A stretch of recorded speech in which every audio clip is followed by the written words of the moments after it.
Hello and welcome back to Read Becca. We are rapidly barreling into award season. I'm sure everyone has seen all the videos on BookTube covering a wide variety of awards that are already starting with their long lists, and we have even more long lists and short lists coming up. So I primarily follow the Sci Fi and Fantasy long list, though I enjoy seeing everybody's Women's Prize and Booker, all of those long lists. And I'm wanting to kind of narrow down my focus as to what I loved from the 2022 releases that I've read, and I've read quite a pretty good amount, but I don't tend to focus on the most popular releases, so maybe this list will contain some stuff you haven't heard about before, and hopefully it will maybe help focus in people for reading those long lists and short lists. And in the sci-fi fantasy space, speculative fiction more broadly, I do read pretty widely, so I want to kind of break down the novels, novellas, novelettes, and short fiction that I've read in terms of what I really loved. So I'm not going to go through explaining every single book, but I do want to talk through a little bit about what I loved about the best books. And I think we're going to start with novels, because most people really care about the novels. So we'll start there, and then we'll work back toward short fiction, because obviously only my sci-fi and fantasy readers are really going to care about short fiction.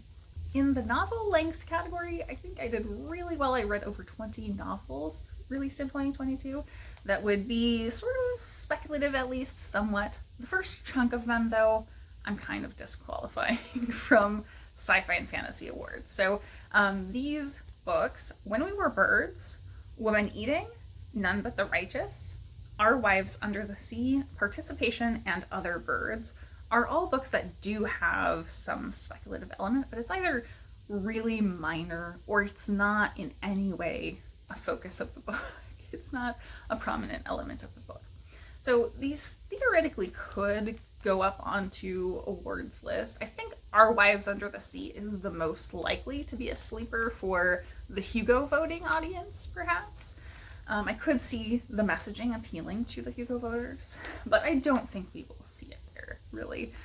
So those are kind of the literary fiction spec-fic grouping that I don't think any of these are ones that are on my favorite sci-fi fantasy, nor do I think they're going to come through on any of the sort of SFF awards. Then we have sequels. I kind of loosely grouped these, so deal with my categories here. My first sequel is Fevered Star, and this one's by Rebecca Rowan Horace. It's the second book in a trilogy, and you can very much feel that second book syndrome, I think. So it had all this momentum going through the first book, and the second book kind of releases that momentum and tension completely, and that really lets it down, I think. I think the world building is there. The characterization was not quite as strong as the first book, I don't think, but it was a fine book. It was just not a standout, I don't think, for me. Then we have Nona the Ninth, which is the third in the Locked Tomb series, and really great book. I mean, everything about this whole series has been so innovative. Everything Tamsin Muir is doing is really fresh. It feels like something you haven't seen before. It's got crazy world building. Like, everything about the series is wacky, and yet it works. The tone is so mixed from really gritty dark to hilarious, and it's just such a fresh story. This latest entry, Nona the Ninth, did so much in the world building that showed us so many new sides of the world that we're in, of what has happened in the past, and kind of how we got to where we are, that totally changed things for me, and I loved it. I think it's my favorite of the series now, and great story.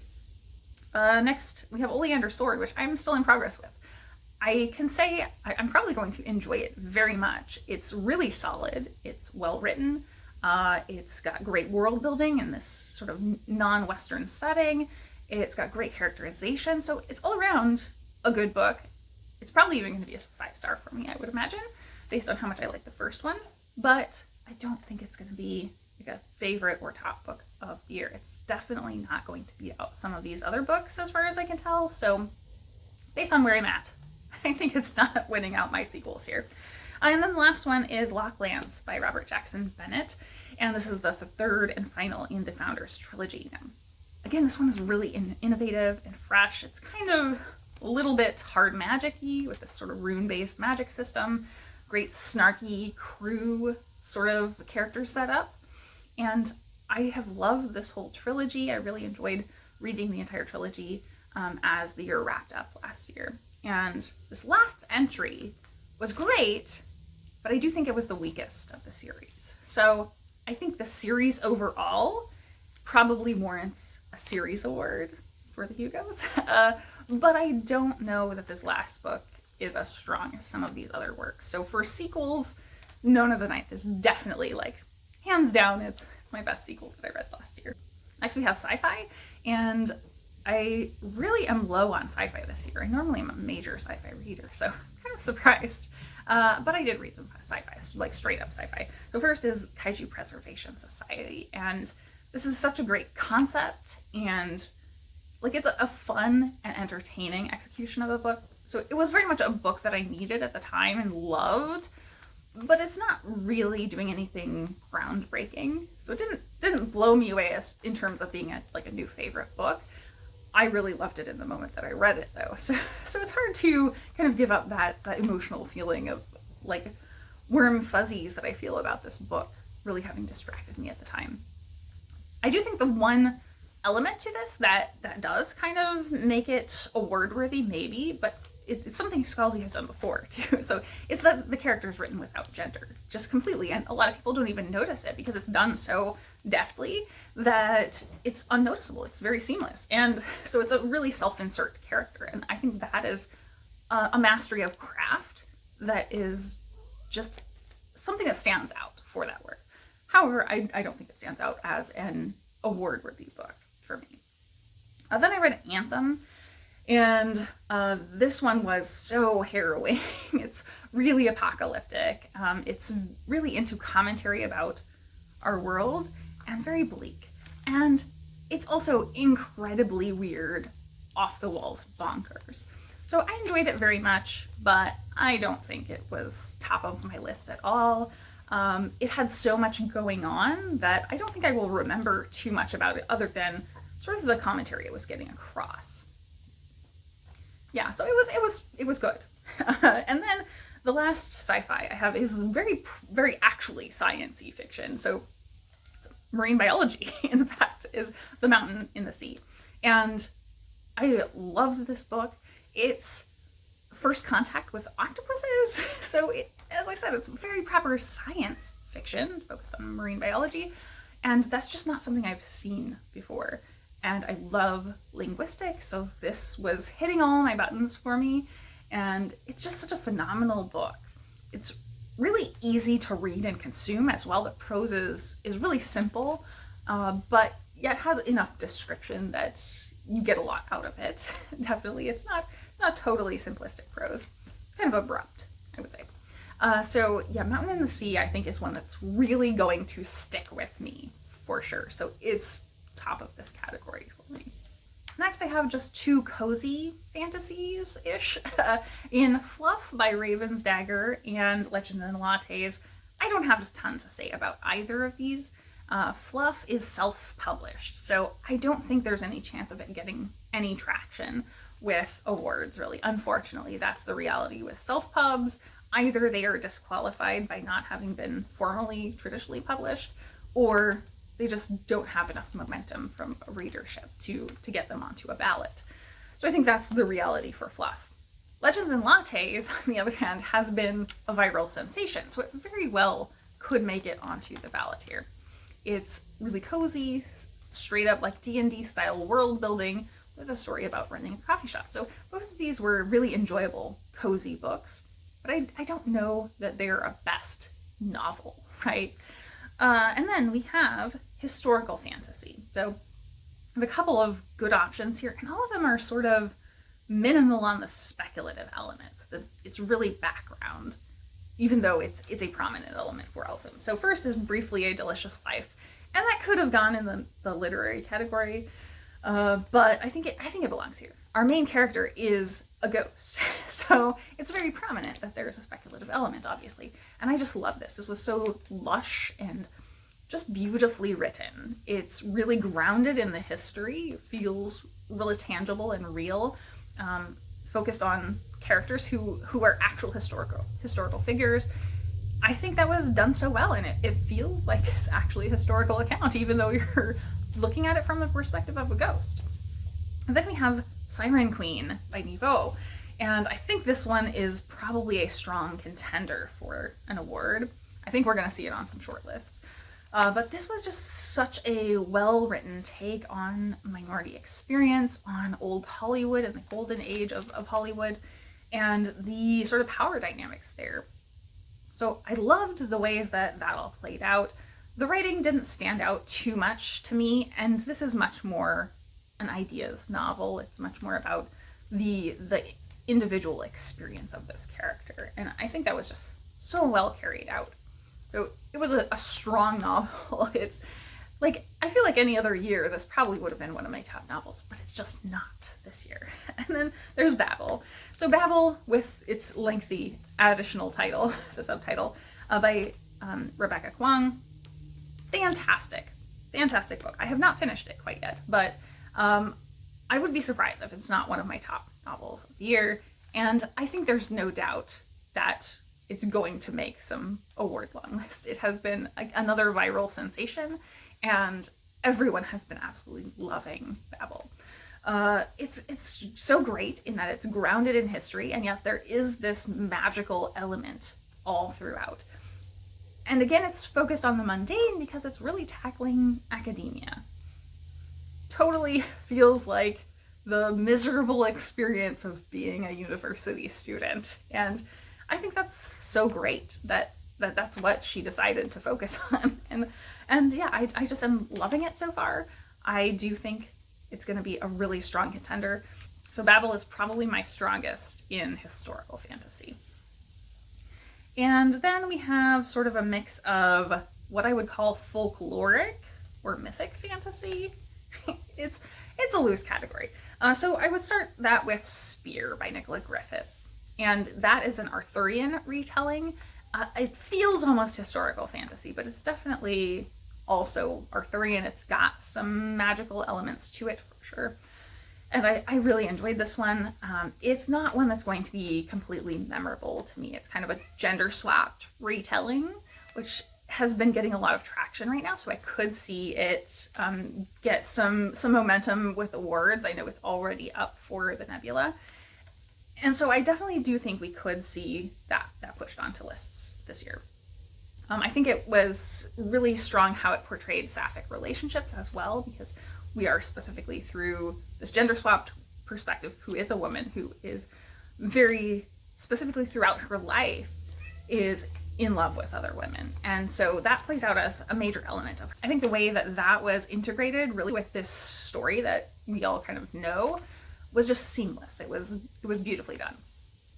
Then I have Nettle and Bone by T. Kingfisher. It's kind of a dark fairy tale type of story, and I just love everything that T. Kingfisher does. This was not my favorite of her work, I think. And in fact, I think I'm leaning more and more towards her horror, which is a little odd. But this had so much about relationships between sisters and found family, which is always a huge element of T. Kingfisher's work. And it captured this setting in a grounded way while making it totally fantastical and weird with all these whimsical characters, yet a dark setting. And it's also tackling really major, serious topics like domestic violence. And that's just something that T. Kingfisher does so well. It's just having a lot at every level to her stories. So I think it was phenomenal.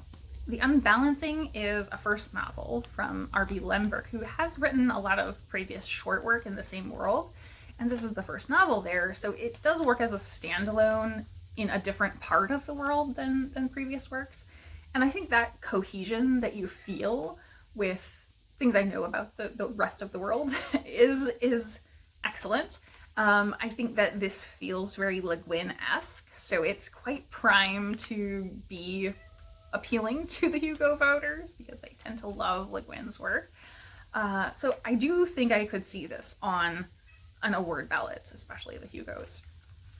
But it's very like under the radar. I don't think anybody else talking about it since it came out. So I would love to see it make it, especially as a first novel.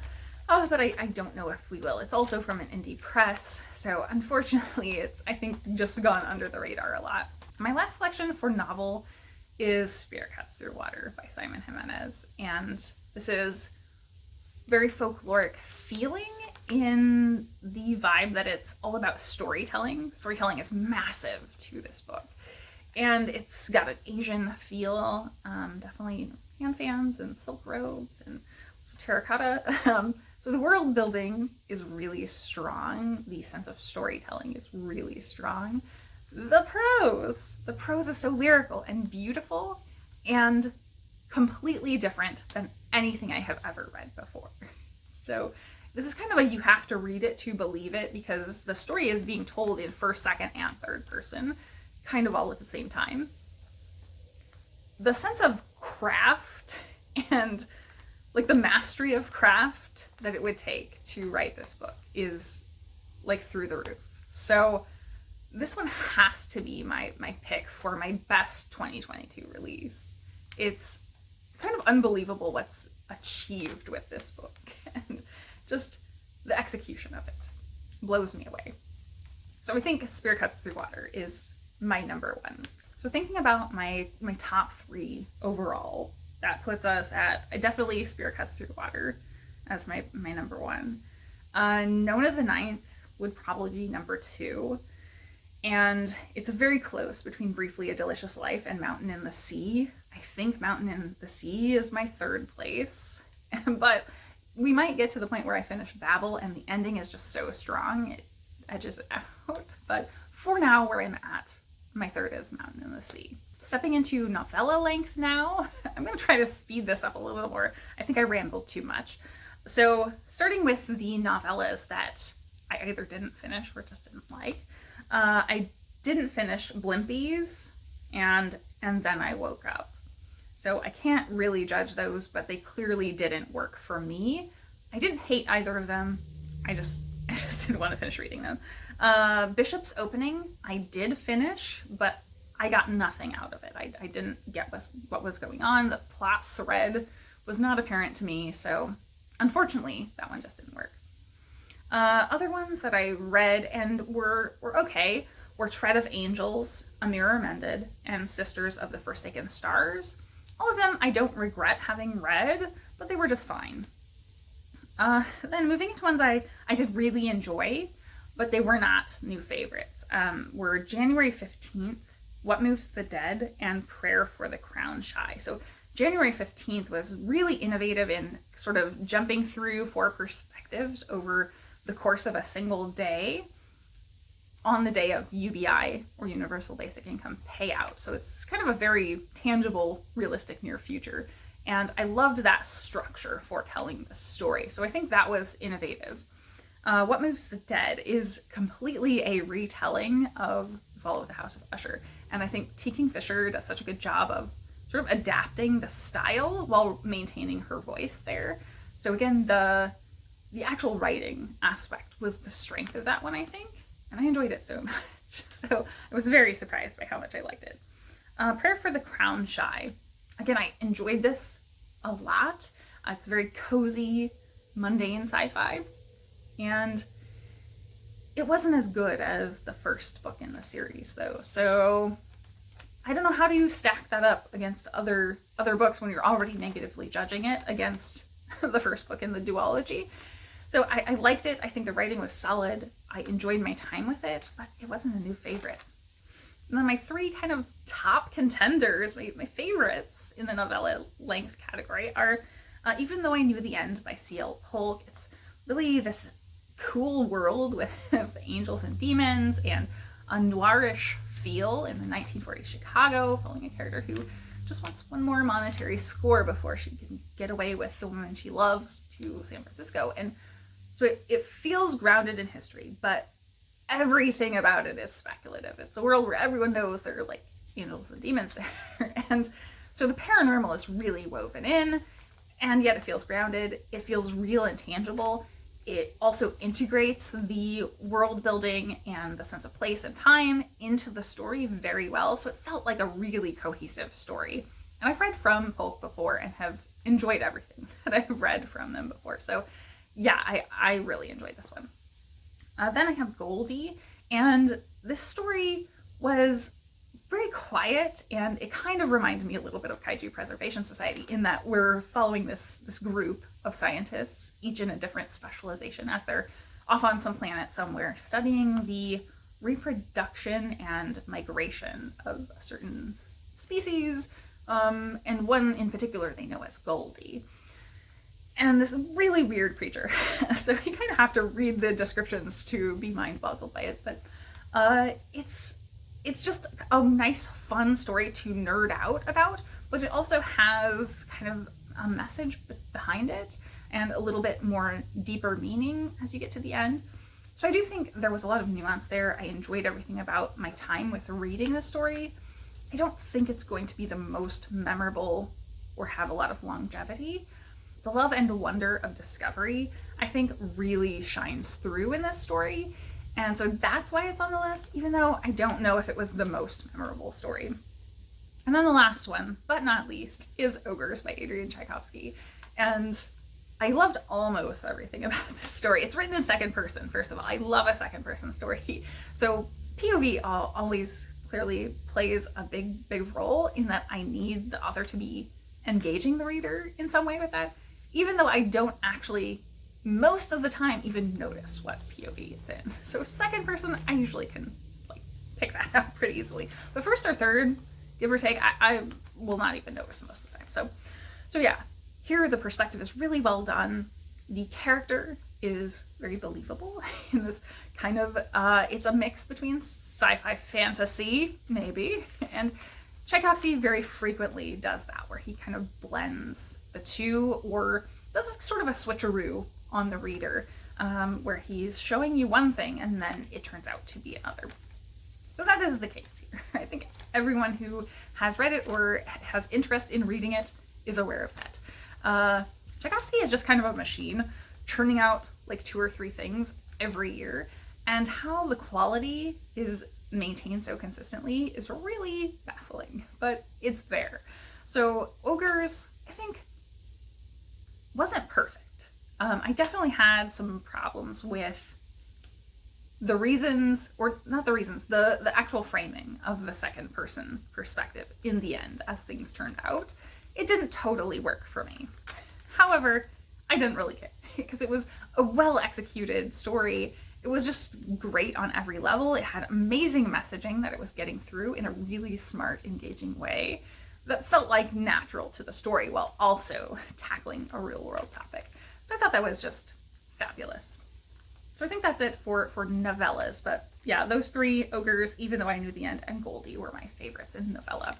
So on to short fiction, and I think we're just going to focus on my top 3 in short fiction and novelette categories, because you don't want to sit through my lengthy list of things I tried and either didn't work out or I liked, but it wasn't memorable. There's a lot of short fiction like that. So I did try a massive smattering, and these were the cream of the crop. So in novelette category, my favorites were We Built This City by Marie Vibert.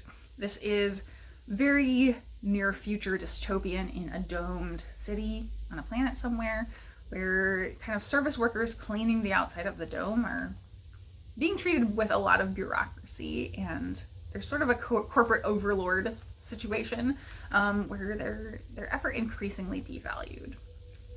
And so that's what it's about. There's a great mother-daughter relationship there that kind of shows a generational divide. There's a lot about class and corporatism and resistance. And I love the resistance theme to this. Yeah, collective action is something that is always a selling point to me. So this was a very strong story. Then we had The Prince of Salt and The Ocean's Bargain by Natalia Theodoru. I had read another story that was not from 2022 and really enjoyed it by this author within the past couple months. So I knew I needed to check out this 2022 release. And again, really enjoyed it because of the prose mainly. So the prose is very lyrical and lush, and the story is rich in themes of the power of storytelling, the power of sharing, and there's a lot to say in this story, while it's also got a great like folkloric type of vibe to it. So I liked it. The sense of atmosphere was incredible to this story. And then finally, for my novelette reads was Murder by Pixel by S.L. Huang. And there's like a whole long subtitle, Crime and Responsibility in the Digital Darkness.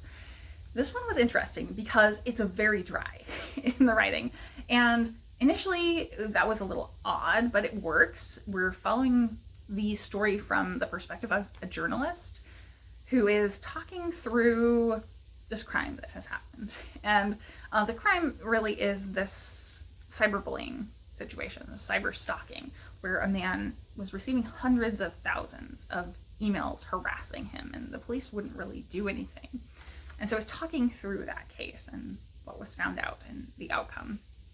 And as I said, it's very dry, but that works because as you go along, there were multiple points where I was like, did we finish the story and move into like facts? Are we getting a factual basis for this explained or what? Because it feels so real. It feels like actual reportage. So yeah, I think that was well done by the author in terms of picking to do that in the storytelling aspect. So I think it was good. I don't think it was my favorite because of that sort of distance to it, but I think that was effective for the story. So I think my favorite for a novelette is We Built This City by Marie Vivert. And I think that was actually the first that I read for novelette category, and it has remained cream of the crop. I really, really loved it. In short fiction, these are the very short stuff, I read a lot, but the three top stories that I have are The Empty by Ray Naylor, a name from earlier, which you will recall The Mountain and the Sea is also out from him this year. And he as well, I think, published something like 5 short stories in 2022. On top of that, he's very prolific as a short story writer, and Mountain and the Sea is his first novel as far as I know. So he's a machine as well, like Adrian Tchaikovsky. So one I will watch out for that's probably going to overload my TBR, because I read 2 short works from 2022 by him and enjoyed both of them immensely. But the top one was The Empty. This one is very bleak though. It's a near future corporatist world where we're following a drone pilot, not like a military drone pilot, it's like an Amazon worker type drone pilot where they're doing deliveries and repairs and stuff to keep deliveries running. And clearly it's a wasteland where all the shops around have been closed down because of this giant corporation. Things like that in the world building felt very realistic and tangible. So I think everything about that was believable, and even more so being someone who is a kind of typical office worker, the character is sort of thrown all of the mundane things that are annoying about being in that type of job, all the mandatory trainings that you can imagine. And it's all the mundane details that make it work, but it's a very bleak story, as I said. And I think this portrays that in a way that's real, heartbreaking, and has a lot to say. So I think it was emotionally very effective. And that's, I think, going to lead into the next story, which was Rabbit Test.